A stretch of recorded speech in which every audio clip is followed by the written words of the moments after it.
In the previous chapter, we saw Theo cut Randon's head off. Then, from the sky, Julius jumped to the ground with such force that the floor shattered, and his aura spread everywhere. Let's begin the chapter. Julius's overwhelming aura filled the air. How long has he been watching? Theo wondered, his heart pounding.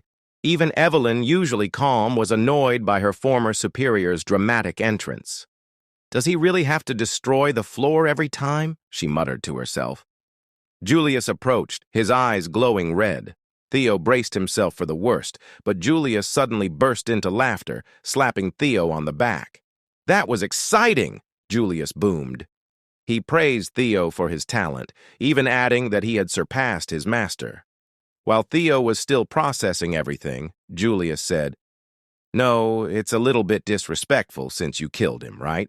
Though, from what I've heard, that kind of guy deserved it." Theo tried to speak. "Lord Julius?" But before completing the sentence, Julius interrupted. "Welp, who cares? Theo Ragnar." Julius put his hand on Theo's shoulder. "Join the white armored dragon cavalry," he said, leaving Theo completely stunned. Evelyn, on the other hand, had seen this coming. The trainees couldn't believe it either. "There's no way the imbecile of Ragnar got scouted by the white-armored dragon cavalry," they whispered in disbelief. "No matter how well he fought, that's just not possible." Remington then spoke up, addressing one of the trainees. He asked if there's ever been a case where an apprentice swordsman who hasn't even gone through the awakening ceremony has been scouted. The trainee responded that he hadn't heard of such a case. Remington confirmed, saying it's because it's impossible to accurately measure someone's potential while their mana hall is still sealed. Even if their swordsmanship is exceptional, their magical ability might be lacking. He admitted that no matter how incredible Julius's intuition is, even he can't be completely certain. But for some reason, it seems Julius sees something in Theo that they don't. Remington wondered what kind of potential Julius saw in Theo, and if the commander might take an interest in him as well. Theo, however, firmly declined the offer, his expression stern. Julius was stunned, speechless, as was Remington. Evelyn dropped her cigarette in disbelief. The entire arena was met with dead silence. What? Later on, rumors began circulating among the trainees. Some speculated, "I heard that he destroyed his own master. Is that really okay?" "Well, that just means his master was weak and kind of useless, actually. And after witnessing it, the demon dragon tried to directly scout him into the white-armored dragon cavalry. The young master declined because he felt like his skills weren't enough. After all, it's not every day one sees a humble Ragnar." The gossip spread quickly. At the Camellia Palace, a woman remarked on how complicated things had gotten, expressing disbelief that Rendon was killed. This woman was revealed to be Emil Ragnar, the lady of the Camellia Palace. Ed Troyven, her brother, assured her, reminding her that they didn't assign Rendon because of his awful skills. Emil brushed off Rendon's death, saying, "Someone like him is of no concern to us." She explained that Julius, the demon dragon, personally reached out to Theo, and what's more, it seems Evelyn was behind it. This meant they couldn't interfere by assigning Theo a new master. If Theo started gaining too much attention, it would only become harder for them to gain control over the Rose Palace. Axion, from outside the door, questioned why Emil was so concerned about Theo standing out, suggesting that the clan head wouldn't take much interest in him anyway, so their plan should proceed as normal. Emil reminded him that their best shot at taking control of the Rose Palace without offending the clan leader was to keep Theo weak and powerless. Axion agreed, saying that Theo was still powerless. He questioned how much someone like Theo could have changed. Evelyn and Julius, after all, have always had a soft spot for underdogs. Ed, however, wasn't convinced, warning Axion not to make any rash decisions.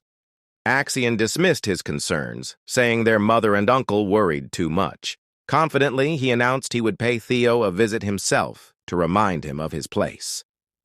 Back at the training grounds, Evelyn complimented Theo on his performance. He thanked her, acknowledging that training under a true master had made all the difference. She teased him, saying it would have been even better if he had joined the white-armored dragon cavalry, and asked why he turned it down. Theo admitted that a small part of him regretted it since joining Julius's cavalry had been a dream of his in his previous life. But he believed that joining now would be premature, and that there was no need to limit himself so early. He pointed out that the privileges awarded to the top performer at the awakening ceremony were far greater than simply joining the cavalry. He confided that he didn't want any special treatment and was content training under her until the ceremony. Evelyn, satisfied with his response, told him Julius wouldn't be disappointed either. Theo then activated his newly acquired skill, observation, to analyze Evelyn. He discovered her age, 24, title, former deputy commander of the white-armored dragon cavalry, rank, high-rank swordsman, and even her admiration for his humility and character. Theo mused that this skill would be incredibly useful, and he was confident he would be able to leverage it to his advantage. While scanning her status, he noticed something unusual. Her profile mentioned that she missed the white-armored dragon cavalry. He was intrigued by this revelation. Suddenly, a man approached and introduced himself as Sybil Drea from the Southern Inspection Post. He informed Theo that he had something important to discuss with him. Theo, finding him a bit intimidating, used observation on Sybil Drea and was startled by the results. Sybil Drea's title was revealed as the dunce of the Southern Inspection Post, and his demeanor was described as full of enthusiasm and excitement. He longed to cross swords with Theo, though this sentiment came across as unsettling to Theo, who started to feel creeped out. The last tutorial quest had begun, and it was titled, Discard the Imbecile of Ragnar. Sybil Drea pleads with Theo, admitting that in the past he ignored him, fully believing that the title of Ragnar's imbecile was appropriate. Theo debates whether to kill him on the spot, but Sybil Drea goes on to explain that he's been observing Theo's efforts. He notes that Theo trains harder than anyone else, day in and day out. He then confesses that after seeing Theo's performance against Randon and the fact that Julius himself invited him, Theo has now become his idol. He shares that he was once on the verge of giving up after being labeled the idiot of the Southern Inspection Post, but Theo inspired him to keep going. He begs for the chance to spar with Theo. Theo, initially skeptical of Sybil Drea's intentions, uses observation to verify his sincerity.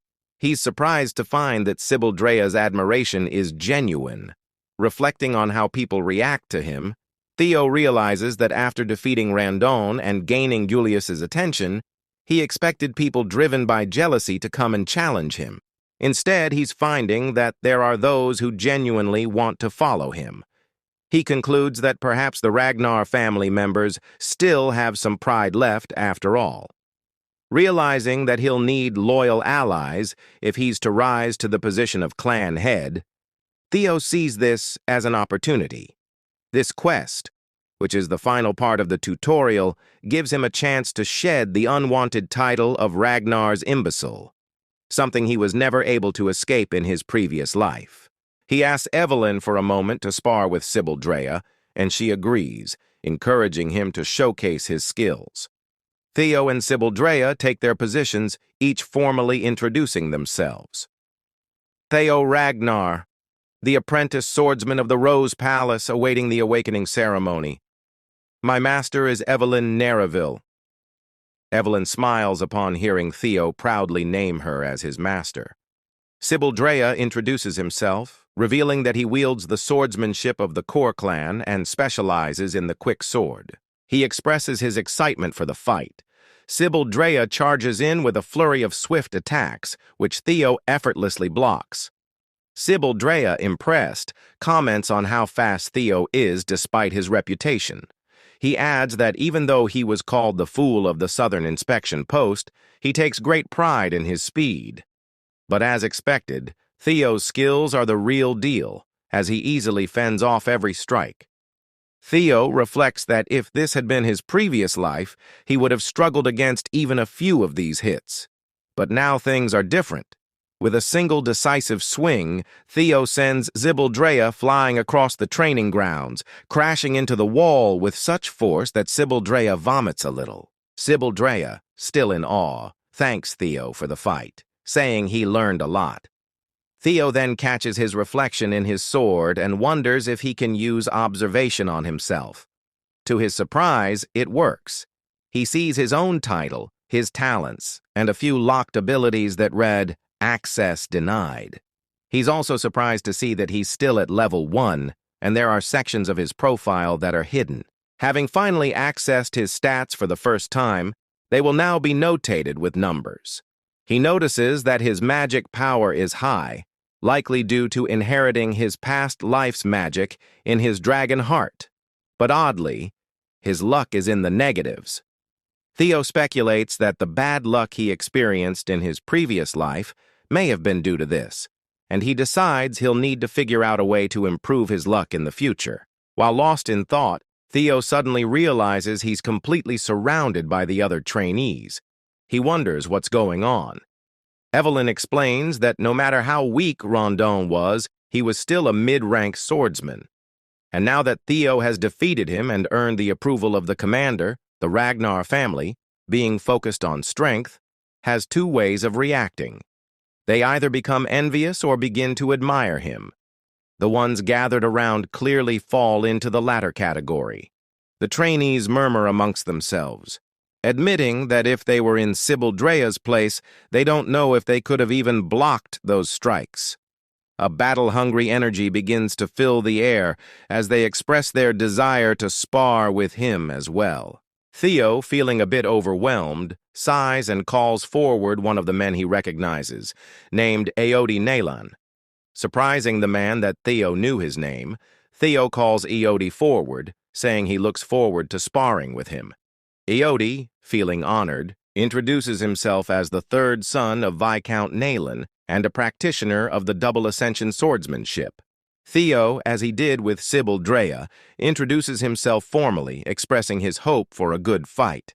They charge at each other, clashing swords several times. Theo's basic swordsmanship proficiency increases during the duel. As Eodi prepares for a powerful strike, aiming for Theo's neck, Theo calmly raises his sword and deflects the blow, disarming Eodi in the process. His proficiency increases once again. Eodi, in shock, admits his defeat, stating that it's clearly his loss. With this, Theo gains Eodi's approval, which results in his luck stat increasing by 1. Theo realizes that his luck seems to be tied to his growing reputation. He also gains experience points, strengthening his resolve to continue challenging others. His goal is simple now. He needs to fight as many people as possible. Soon, he gains the approval of several others, including Bernat Ramiro, Eric Moran, Manfred, and Manuel Noir, though there are too many names to mention individually. Each duel raises his luck further. After fighting continuously, Theo becomes visibly tired, but he remains eager. Looking at his quest progress, he notices that despite the many fights, his completion percentage has only increased by 1. He speculates that perhaps all of his opponents already respected him, and to make greater progress, he needs to face stronger foes or situations where many doubt him. Suddenly, Remington approaches and remarks that Theo looks exhausted, asking if he'll be all right. Theo responds that he'll rest when necessary, but not yet. To his surprise, Remington steps forward and requests a spar with him, revealing his identity as the Silver Lion, Remington Narcio.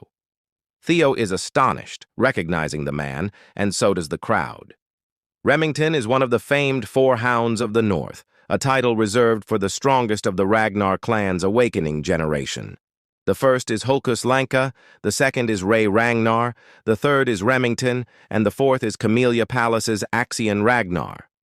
Remington formally introduces himself, saying he's come to test the swordsmanship of his fellow Ragnar before the awakening ceremony. He expresses gratitude for this opportunity and reveals his talents: sword genius, keen senses, and extreme hard worker. His status shows that he sees Theo as an unexpected rival. Theo introduces himself once more, this time mentioning that he is the 31st son of the great guardian of the North, Kyle Ragnar, and an apprentice swordsman preparing for the awakening ceremony. Theo thinks, I never expected I would meet the sword genius Remington I respected like this. He humbly states it's an honor to duel someone as respected as the famed deputy clan head of Narcio. Theo thinks, I just want to fight against him with everything I currently have. They begin their duel, their swords colliding and sending sparks flying. Theo's quest progress increases by 1 as the battle intensifies. Their swords grind against each other, and then suddenly, pieces of Theo's sword shatter, flying through the air. Remington stands confidently, having broken Theo's blade. The crowd is stunned. The trainees are in disbelief, and Zibaldrea struggles to accept the result. One trainee says, It's an obvious result. No matter how much young Master Theo has grown, it's impossible for him to beat the 4 hounds, the strongest of this generation. Zibaldrea responds, The fighting spirit the young Master Demon started. Despite breaking Theo's sword, Remington unexpectedly admits defeat, saying it's his loss. The trainees are confused, but Remington explains that Theo's sword was already worn out, and on top of that, he was clearly exhausted from previous fights. Theo, however, responds that in a real battle, no one would offer such considerations. As soon as his blade broke, he had already lost. Remington smiles, and they shake hands, acknowledging each other's strength. This moment earns Theo a 5% increase in his quest completion, and even Evelyn seems pleased with the outcome. Theo reflects on the duel, realizing just how strong Remington is. While he's grown stronger through acquiring talents and secret techniques, he still has a long way to go compared to the other elites of his generation. Despite the duel being cut short, he gains a lot from it, including a significant increase in his luck by 10 and greatly improved reputation. It's a shame the quest progress hasn't increased much, but he can always look for other methods. What would be a stage for me to gain approval? He wonders. Remington then reveals that he didn't come just for a duel. He formally invites Theo to join the Scale Dragon Society, an exclusive group that only those selected can join. Zibaldrea, overhearing, is astonished and explains that the society is prestigious. Theo says, Is it okay for someone like me to participate? Your group is famous. Remington responds, Nonsense, you are more than qualified. Besides, it's not that serious of a group. It's simply a social group for peers for the upcoming awakening ceremony. Zibaldrea exclaims, Then why am I not being invited? In shock. Another trainee says, I want to cry. Theo is curious about Remington's true motives, but sees this as an opportunity. The society, led by Axion, is filled with individuals who look down on him. It's the perfect environment for Theo to progress his quest and gather intelligence on Axion and the Camellia Palace. Without hesitation, Theo accepts the invitation, thinking it will also provide useful reconnaissance at the Camellia Palace. His quest progress status becomes 36%. Remington says, Good thinking. If you have any questions, don't hesitate to ask. The next meeting will be in 2 weeks. Evelyn takes a deep drag of her cigarette and seems to be contemplating something.